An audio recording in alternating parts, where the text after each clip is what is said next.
Hello and welcome to the Business of Betting podcast. Today I'm joined by Marius Norheim, the CEO of Trademate Sports. Marius, thank you very much for coming on. This podcast is proudly sponsored by Betfair Australia. No matter where you are in the world, if you're looking to find your edge in sports betting or racing, you'll need to visit the Betfair Hub.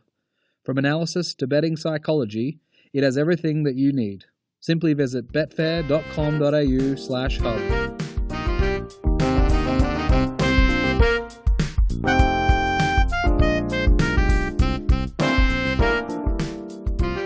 Today I'm joined by Marius Norheim, the CEO of Trademate Sports. Marius, thank you very much for coming on.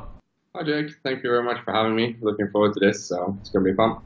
Yeah, it's exciting. I want to hear about the betting culture where you're from, and I'm not sure if you've been in Norway most or all of your life, but you know I've grown up in Australia. I live in the US now. I've spent time living in Europe and a few other places around the world, but not in Norway. So tell me about the culture there when it comes to sports betting and betting in general. Yeah, so I'll start out sort of with the overview stuff and then dig a bit into like what people do. Because Norway is quite a funny country because we have a monopoly for gambling. So really the only bookmaker that's allowed to do like marketing, and technically the only bookmaker that is allowed is called Norsk Tipping. So that's like a government-run bookie. But at the same time, the restrictions and everything are all on the bookmakers and how they are able to market themselves towards customers. So me as a Norwegian private person, I'm able to use pretty much every single bookmaker in the entire world. So it's both the strictest and the least strict at the same time. So I find it a bit funny. So yeah, and the also thing about Norsk Tipping, the bookie, is that they have some of the worst odds in the entire world. They have like a 15% margin on average, so it's just absolutely crazy. Wow. So do most people in your circles use Norsk Tipping at all, or is it just something that's just not viable to use if you're trying to make a profit or win at sports betting, or at least try and get better odds? It's just not something you entertain whatsoever. I mean, it is pretty large. And you are also able to like go to the stores and bet with them there. So that's definitely like an advantage that they have. I would say that my friends who do a bit more betting, they're all using like foreign online bookmakers, like NordicBet, CoolBet, Unibet. Those sorts of bookies are pretty big here. And they're doing a lot of TV commercials on Norwegian TV, just that the stations are based in London. So that way they avoid the whole marketing laws. So yeah, it is pretty common to use like the big online bookies here too, and yeah, I guess when I started out betting when I was, I don't know, like 10 years old with my dad, then we were using Norsk Tipping. But as soon as I really started getting into it and realized how important it is to get good odds when you're betting, then I've not used Norsk Tipping as much as when I was a kid.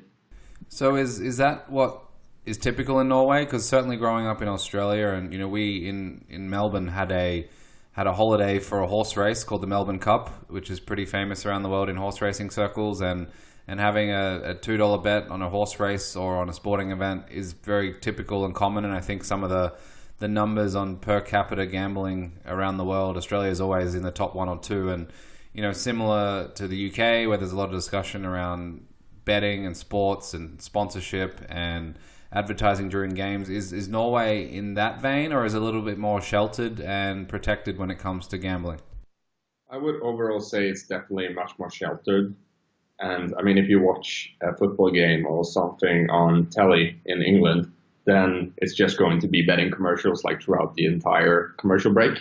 While in Norway, you don't have it like at that level. And overall, like, if I'm just watching a game with some friends of mine, not everyone would like have bets on the game or stuff like that. While I feel when I've been in England, like people usually have a bet on the game. So tell me a bit more about your background, and you know, I want to talk a bit about Trademate Sports as well. But just you as a person growing up and getting into the industry, was it a normal progression? Was it based on poker? Was it based on sports fandom? Was it based on betting? What were some of the things that stand out for you?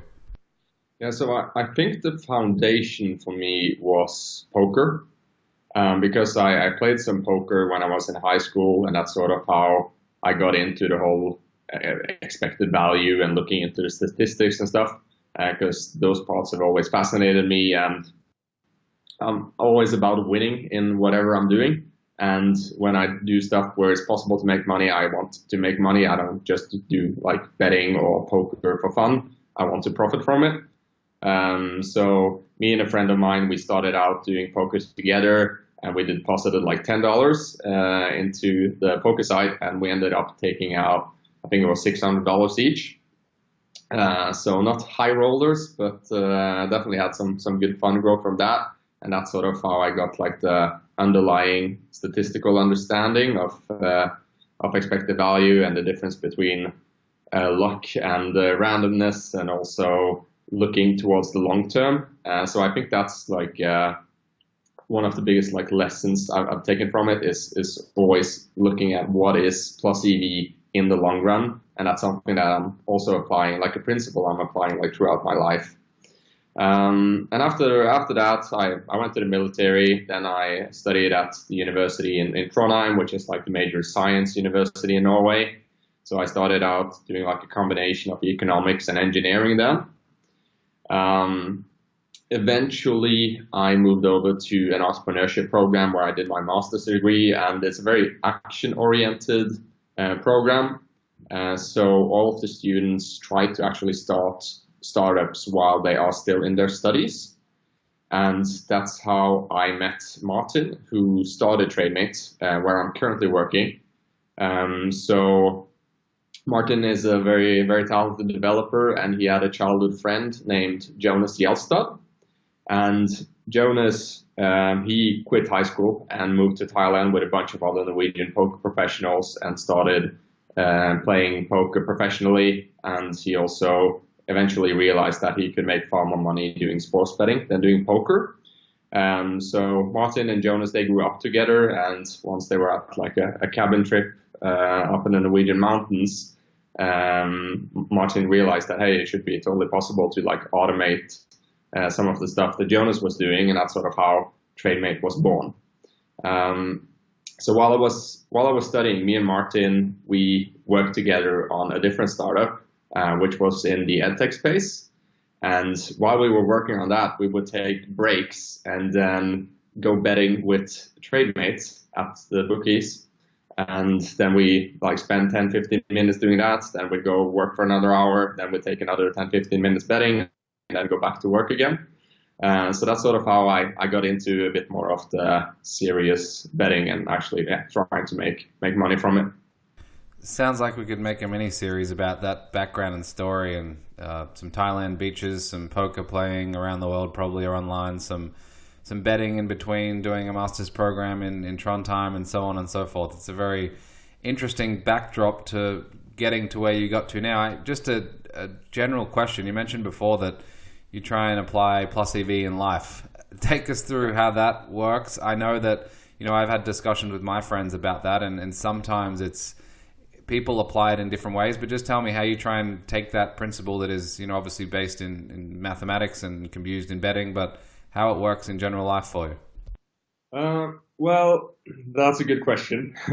To try and think of like an example of it. While you're thinking, I remember talking to someone recently about it, and it's funny because you make everything you want to find a tiny edge in everything you do, whether it's when you wake up in the morning and the bus leaves at 7 a.m. so you have to get up at a certain time to fit in everything you need to fit in, and even it's like, all right, should I go and get a coffee from the coffee shop? Should I get one at the office? Should I make one at home? How long will that take? All these different things that you're calculating in your mind, just like we do in betting and probably poker and a lot of other things. It can make you very regimented and stiff, but it also in the long run can make you a more functioning person as well. Yeah, I mean, I'm the sort of person that's always looking for a discount at like the supermarket, because that enables me to save a bit of money here. I also do what's it called, like bulk food prepping. So I have I buy all of my food in on like a Saturday, and then I cook it on a Sunday. So I just make dinner and lunch for like the next 2 weeks and put it all in plastic boxes and then put it in my freezer and take it up. So that's a good way for me to like save money and also to have a good control of what I'm eating. So that's sort of one of the areas that I like try to optimize. And so that's sort of every single area of life I'm trying to find those small edges that then just makes it better, and that increases like the overall output that I'm able to get from the activity, whether it's like eating or my workouts or betting or poker or whatever. Yeah, it makes sense. Just optimizing things, different efficiencies and economies of scale or whatever else it might be obviously makes a difference. And with Trademate, tell us a little bit about Trademate and how it's put together, and I guess generally how it started and how it's evolved. Yeah, sure. So Trademate Sports is a value betting service. So essentially, we are looking for inefficiencies in the odds markets. And I guess the simple version of explaining it is that we are looking for price differences. So there was this cup game a couple of years ago between Chelsea and Manchester City in the FA Cup. And this is like the example we like to use because it's very clear. So before the game started, news got out that Manchester City were playing with 5 teenage debutants in their lineup. And at the time that news came into the market, Norsk Tipping, they had their odds at 1.8 for a Chelsea victory. And we use decimal odds, so I'm not sure what that is in American, but at least it's 1.8 in decimal odds. And when the news that the Manchester City team was starting with all the kids, the odds on Chelsea to win dropped from like 1.8 to 1.4 in the entire rest of the market, while Norsk Tipping were still stuck at 1.8 for 20 minutes. And then they dropped it down to like 1.5 after the 20 minutes. But then the market kept on dropping, so it's down to like, I don't know, 1.37 or something. And eventually, 20 minutes after that again, they dropped all the way down to that level. So those 40 minutes where they would just open it, where they were offering an odds which was just a ridiculous outlier compared to the rest of the market, those are the sort of edges that we are looking for in the market and finding. So we built a software which does all of that automatically. And so it's pretty easy for the user. We show them today this edge on Chelsea. It's at 1.8 in odds. You go to this bookmaker to place it. And we also calculate the stake size that they are using based on the Kelly criterion. Which also takes into consideration how much money they have in their total bankroll. Bless the government bookies sometimes. It's not always a bad thing. No, so, I mean, one of the good things is that they do not limit winning players. So that is quite nice. And even though they have like extremely high margins, they sometimes still make mistakes, which are so terrible that huge edges occur. I have to give them some credit because they have gotten a bit better over the years, but it still happens that they just have amazing blunders and not paying attention to what's happening in the market. So has that changed? Like that example you mentioned, from when you were starting out, was that still a 20-minute gap compared to today, or has it changed from 20 minutes to 3 minutes, and you just have to be quicker or use automation or other things, or how has the market evolved over the years? Yeah, so it's definitely quicker. Like you don't see those sort of edges happening as often as they used to, especially like at the Norwegian government bookie. But it's like overall in the market, we've not seen much change over the 5 years that we've been doing this. I mean, maybe the bookmakers have gotten a bit smarter with regards to limitations, but like now they probably have some machine learning techniques or something trying to figure out which players are profitable and which are not. But at the same time, like you're still able to get in plenty of bets before limitations. It's still like usually you have a couple of minutes to place the edge before it's gone. So there's still plenty of opportunities even today. How have you found converting regular everyday sports bettors and punters who might do accumulators and parlays and everything else, and getting them to switch over to do something like value betting, or if they want to, in that example you mentioned, try and bet both sides and bet 1.8, and they might be able to get, 2.6 somewhere else on the other side, or whatever it might be. Is that an easy conversion, or how long does that take to try and educate people in this world that you're working within? And is it something that you've found easy enough to do, or is it someone might just say, look, I like doing my parlays and accumulators and $10 to win 1,000, and even though I don't win very often, it's more exciting and enticing than systematic, regimented betting that will be plus EV long term?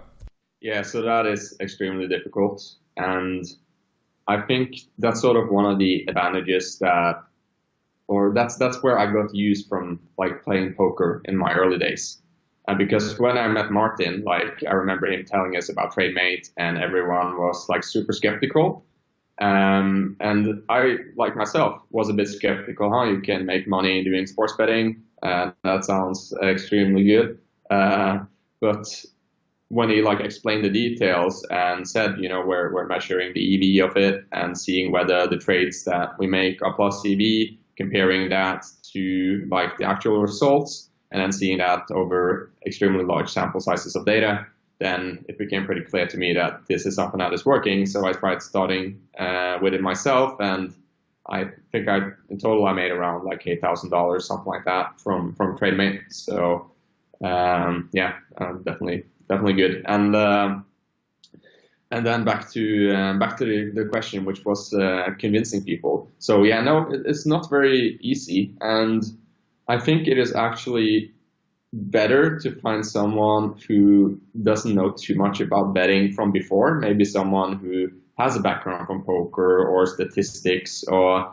like a higher degree in some sort of university studies where they did a bit of math, because I think those have a bit easier of like grasping the underlying fundamentals of why it is working than just the regular guy at the pub. So the tool that we built, especially, like, we're pretty high priced. We start at like 120 euros a month. So we've tried to build a tool towards the people who are serious about making money, and the guys who just want to place a couple of bets on the weekends. This is not the tool for them. And then they should, follow a tipster or something like that, even though those don't work. So from your education in engineering and applying that to betting and betting markets, do you remember the first time you thought about, okay, I can use some of these tools and techniques that I know about to increase my productivity, whether it's automation, whether it's, different software or technology that might be pretty rudimentary and basic, but have a big impact, and as you've gone throughout the years, you can add on top of that? Is that really, really valuable, do you think, from your perspective? So I think part of what I have sort of applied the most from my studies, because my technical background is as a mechanical engineer, but sort of my study was always a combination of econ and engineering. So I was never going to be like the mechanical engineer out there fixing the motors. I remember we had a school project where we were building a bicycle, and it consisted of two parts, like building the bicycle and writing the report about building the bicycle. And I ended up being the guy who was in charge of the report. And then the other guys were welding and everything. But yeah, so sort of what I've learned from mechanical engineering and supply chain management, which is one of like the specializations within it, is to look at the process and identifying improvement areas. Like, you want to figure out where the bottleneck is, you want to figure out the throughput time through the entire system, and how you can change the process around, which parts you can cut out, eliminate waste, in order to make the overall process more efficient. And that is sort of like a methodology that I'm applying to whether it's my workouts again, or whether it's the way I'm eating, or the way we go about like doing the marketing work at Trademate. That's sort of like the underlying method that I'm applying. So that I found to be extremely useful.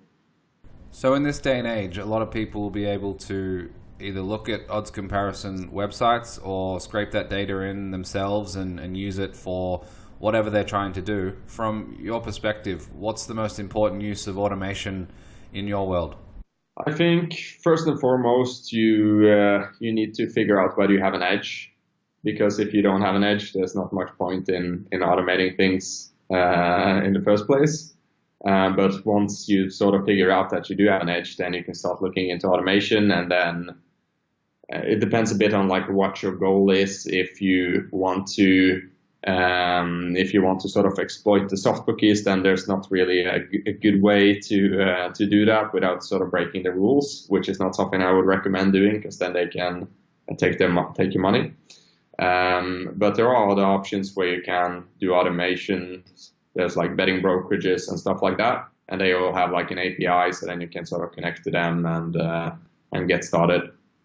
So for those who don't use much technology in their betting and might be, less inclined to using different programs or bots or automation, what's one example? Like, can you identify your edge using a lot of automated techniques, and then even have an automated betting program? Are those types of things that you see now or into the future as becoming more normalized and useful for those betting more seriously?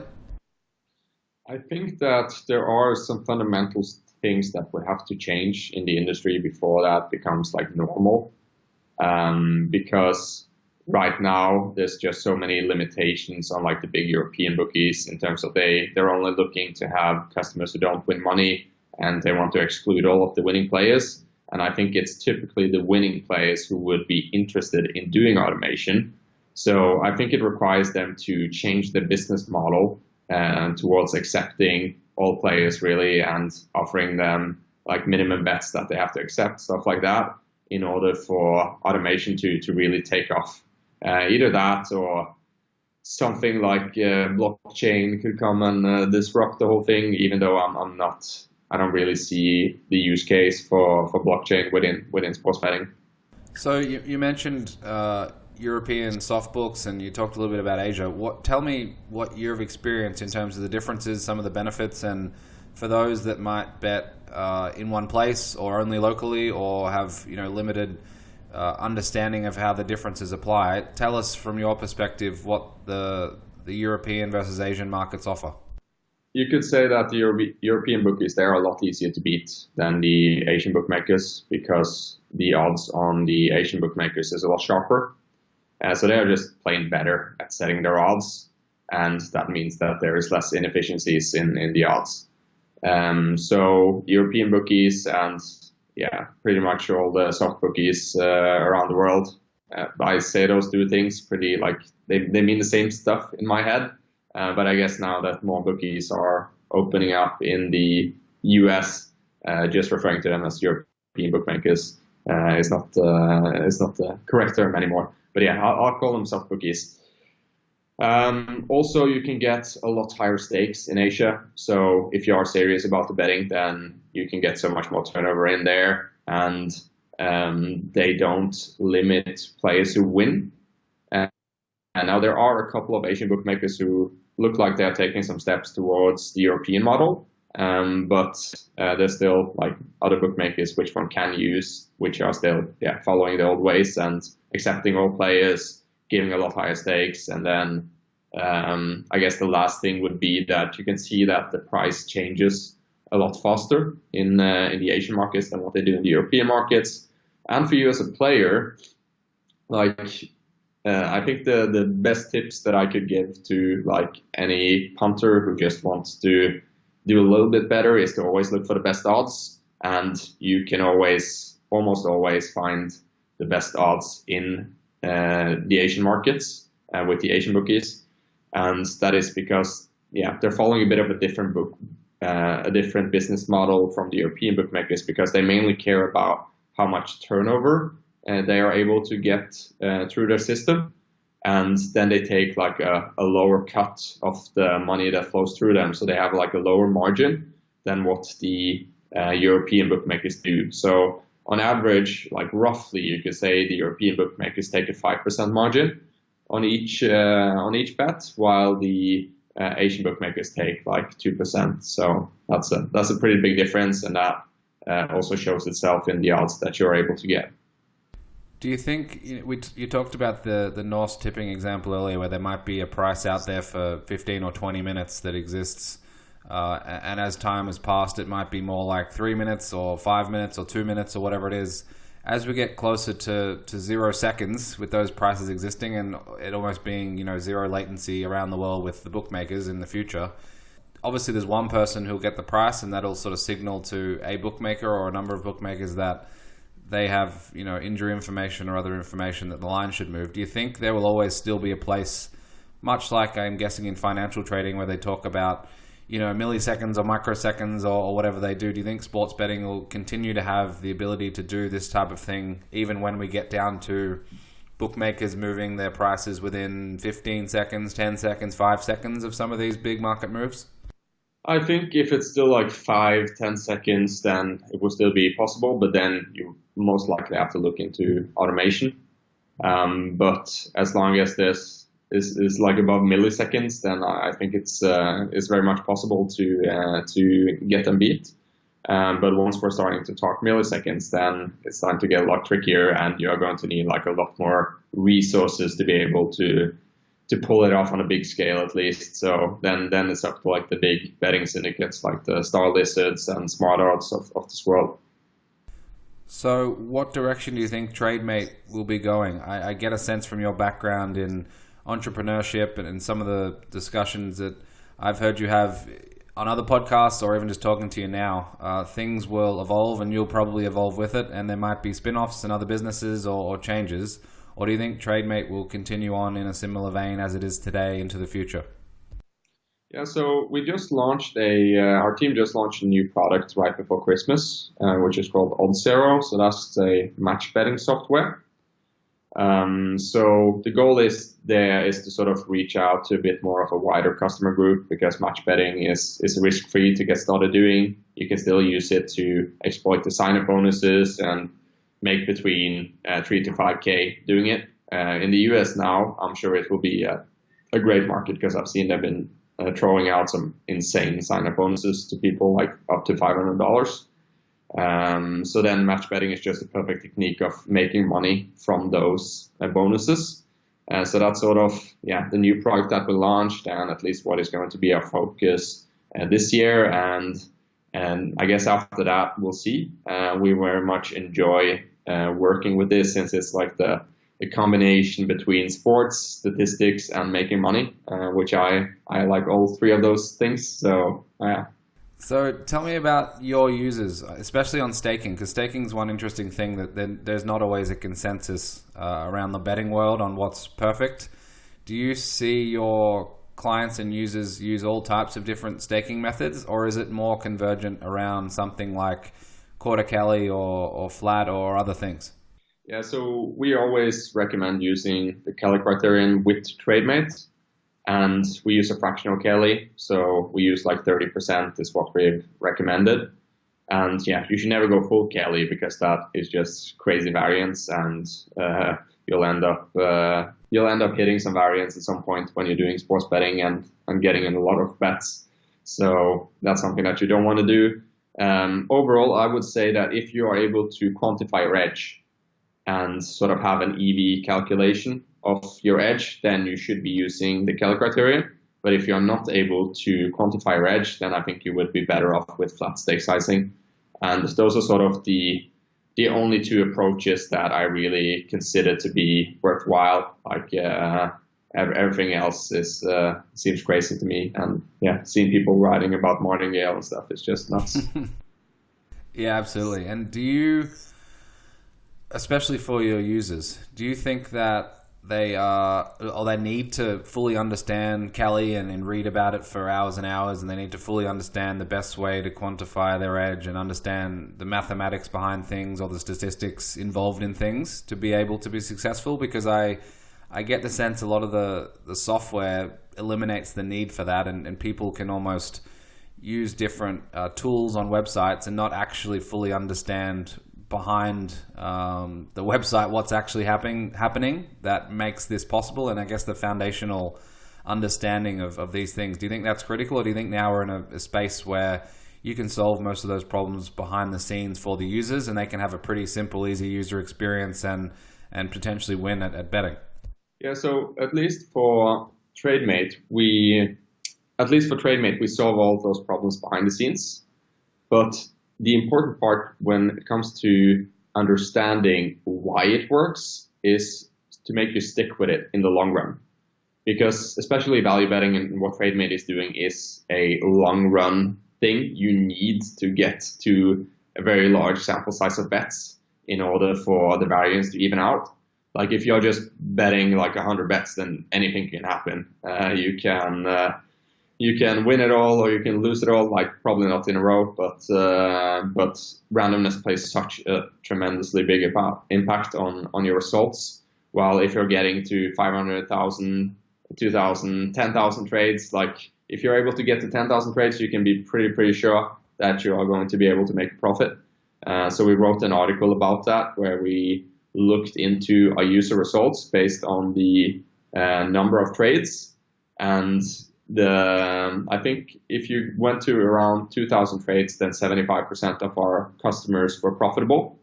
So I find it kind of funny because we sort of have usually you hear about survivorship bias, and it's the tipsters who just got really lucky, and they're not going to keep on being lucky, but someone is bound to be lucky. If you have like 10,000 tipsters making 10,000 predictions, then a couple of them will, just by randomness, perform extremely well. While in our case, it's the people who keep doing it. As the trades increase, the profitability increases. But we also get a big drop off because we have quite an expensive service. And if you have some bad luck in the beginning, people are not going to want to keep paying us 120 euros a month, which I totally get. But if they had just stuck to the process and kept getting the bets in, then the good and the bad luck would have evened out and they would have made money in the long run. And there's just too many people, I feel, who give up too early. And I think that's because they didn't really understand the fundamentals. Because if you do understand like the concepts of expected value, and you can look at the numbers which show that the ROI pretty much perfectly matches like the EV over the long run when we have like 2 million bets that our users have placed, then it should be pretty clear that things are working. At least that's what I think. But in the end, like people have to try it themselves and then seeing their own results.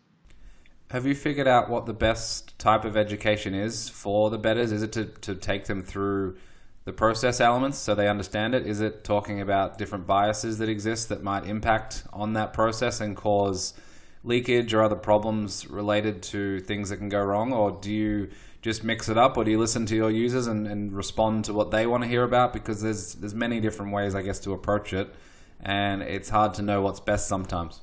Yeah, so I think one of the reasons which I really liked about getting started, like why I joined Trademate, was that I was already a customer of the product before I started working here. And I think that is pretty good because then you've used the product, you've seen which pain points you have, you've seen what you found difficult and what made you uncertain, and then you can sort of address those things in videos and articles. So we've focused a lot on creating content to educate our users, and it's on everything from explaining the basic statistic stuff like the expected value variance, how you can reduce variance, the Kelly criterion, and the law of large numbers. So we try to cover as much as possible. But yeah, if people have things that they are still uncertain about, they can always write us, and we'll write articles about that too. And the thing you mentioned about bias is that is an interesting one because it's not something that we've written too much about so far. But it would be pretty cool to write a couple of articles about that too. So more of a general question. Any lessons that you've learned more recently, or I guess now that we're in early 2020, maybe from 2019, some things that you picked up along the way that you might be trying to implement in 2020, either specific to Trademate or even just generally around some principles or process related stuff? That's a good question. Like right now I'm reading a book called Flow by a guy whose name is so difficult I can't pronounce it. But it's like Mihail something. So I think he was I'm not sure which country, some European country, and then he moved to the US and ended up being like a psychology professor in Chicago or something. But it is basically about how you can sort of enter a state of flow. That's sort of when you're working or doing sports or whatever, something that you're enjoying so much that you just lose track of time and you're just super involved. You stop thinking about what you are doing and rather just doing it. So that's sort of something that I've looked into my own work and trying to figure out, like, how can I achieve this sort of state more often when I'm working, in order to be more productive, like, overall. So that's sort of what I'm focusing on right now, at least. And then it'll be interesting to see how that goes. And I'm sure you get a lot of questions from your users, asking for advice, asking for help in betting, and obviously they might use a service, but any things that stand out that you tell a lot of people that are, especially new people, into betting, and when they are trying to figure out most important things to learn and things like that, do you tell them to read specific books or listen to certain podcasts or watch certain videos or go and look into different literature outside of betting, or what's some of the advice that you give to those people? I think the most important advice is sort of to be critical of everything you read. Ask yourself, does this make sense? Because there is just so much stuff out there, especially the things that the regular bookmakers and stuff put out, which is just not very useful at all. There are some exceptions, like Pinnacle has a great blog, for example. But in general, there's a lot of misinformation out there. So just have a critical sense and really think about whether what you're reading makes sense to you. I think that's sort of one of the most important factors.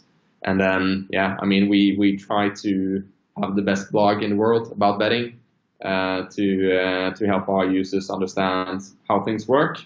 And so that's sort of, I always recommend our users to check out our own blog and start out with that. In terms of books, I've read a bit of Joseph Buchdahl's books. I think they're interesting, especially the stuff where he shows like why tipsters don't work. But overall, I like to focus on things which are actionable. And that is another thing that I also find a bit weird, because people are perfectly happy to buy books in order to, where they're basically hoping that if they read a book, it will increase their knowledge, and then they will able to translate that knowledge into money.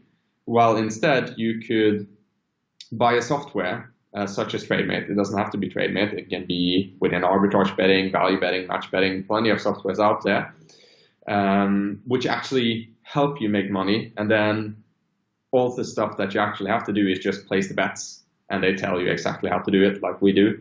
And that's all what you have to do. And I would start by doing that, and then maybe invest some of those profits into buying the books after.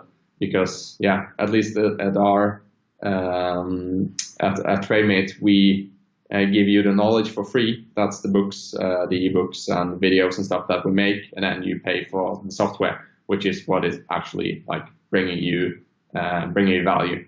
So one thing I definitely wanted to ask you about was, and you talked about your own blog and the Pinnacle blog, and on my podcast website, there's an article around the conflict when it comes to betting content. How do you see that space, especially as it relates to, obviously those who are entrenched in the industry can probably write about sports betting and the principles and philosophies a bit better than the general media and sports hosts on television who are talking about teams and players. Do you ever encounter, a clash when it comes to those type of things, or how do you think about this topic more generally? Yeah, so I think the bookies are actually missing out on like a pretty big opportunity, because at least if more of them did like Pinnacle and focused actually like making some good content that is useful, then I think that would get people to bet a lot more, and they could still like have their margin and just have a higher turnover and still make very good money. I also think that it is more sustainable in the long run. The stock market is extremely tough to beat. at least like outperforming the market. I mean, best option is probably to put the money in an index fund and then not paying too much fees for having it managed. But yeah, that's another conversation.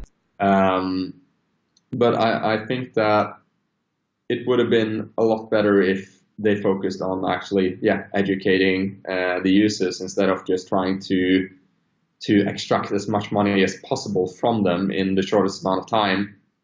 Because like in the long run, like over a lifetime, if people are enjoying it and sort of have an actual fair chance of winning, then I think they would bet more. At least the bit more serious people who could then be better like influencers and stuff for the industry in general. Like there's so many other industries where there's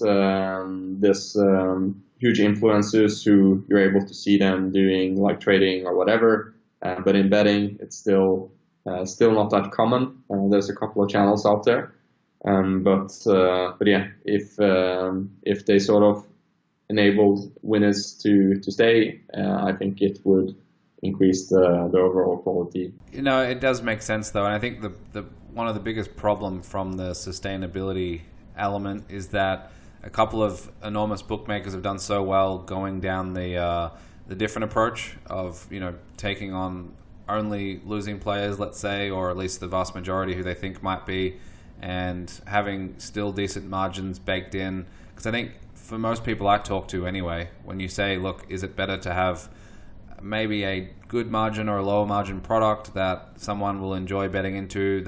If they are going to lose, they'll lose their money slower over a long period of time. They'll be more engaged, more active, more involved, and ultimately will probably spend more money, because if they bleed these people, you know, dry after a couple of weeks or months, then they're less likely to go back, as opposed to if it's over months and years, then it's a more sustainable, engaging product. But unfortunately, sometimes it doesn't ultimately end up that way. And given that some businesses are very successful with higher margins, certainly in not top tier sports, and they have that approach of not necessarily taking on the winners, then it doesn't always make it a very simple, easy marketplace to enter and stay within. And then that becomes a lot of the waste in the industry, especially on the professional bettor side and then the bookmaker side, is how to deal with professionals and those who are smart, and trying to block them and stop them. And then the professional bettors are smart people, so they'll try and find ways around that. And then there's administrative costs and so on and so forth. It just becomes a lot of waste from my perspective and in my mind when I think about it as well. Yeah, I mean, the fundamental problem is that their odds is inefficient a lot of the time, and they could have invested money into fixing that instead of having all these departments who try to kick out the winning players. So I just find it very weird. It would have been a lot cheaper to acquire our company or something like that to fix it for them, than keeping all of those people who work with limiting players. I saw like a job ad the other day from, I think it was William Hill, where it specifically said like your job is to identify like the unprofitable players. So it's just crazy. Also sort of the reason why I mentioned that article to you and why I found it interesting is that because you mentioned EV, and that it's often like difficult to say like what is plus EV and what is not. And the benchmark that, because you can use pretty much, regardless of which strategy you want to use in order to win at betting, the way I would at least measure EV is whether or not you're able to beat the pinnacle closing line. I think that's pretty like widely considered among professional sports bettors as being a very good indicator of whether what you're doing is profitable or not. So that's also like what we do inside of our software in terms of measuring whether something is plus EV or minus EV, is comparing it to the pinnacle odds at the time the game starts. So doing that is something that I would recommend to people who are serious about like making money from sports betting, and that is something that would then enable you to quantify your edge, and then you can use the Kelly criterion for the stake sizing. So yeah, that's an advice for the guys who want to go pro.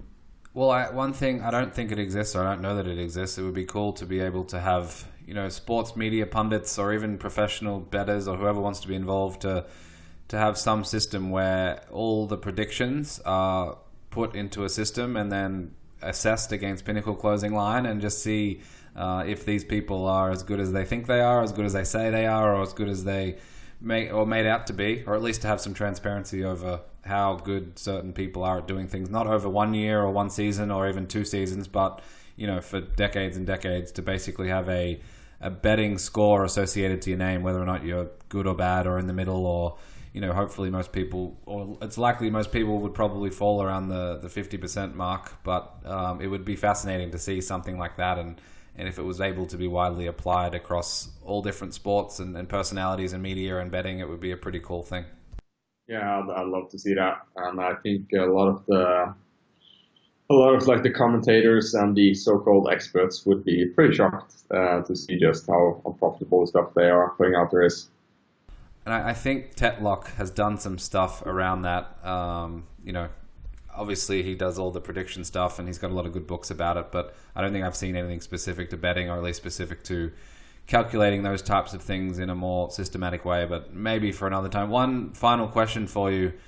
2020 is here. Do you have any plans for Trademate? Any predictions for the industry? Any things you want to share that might be coming down the line, either just generally in the industry or some observations of what you expect to come? Well, I mean, right now at Trademate, we're pretty much like, we focus on just getting more users in, and then getting our new product launched up and sort of build that customer base there. And I think match betting is a very good way for people to at least get into profitable betting without needing to take a lot of risk.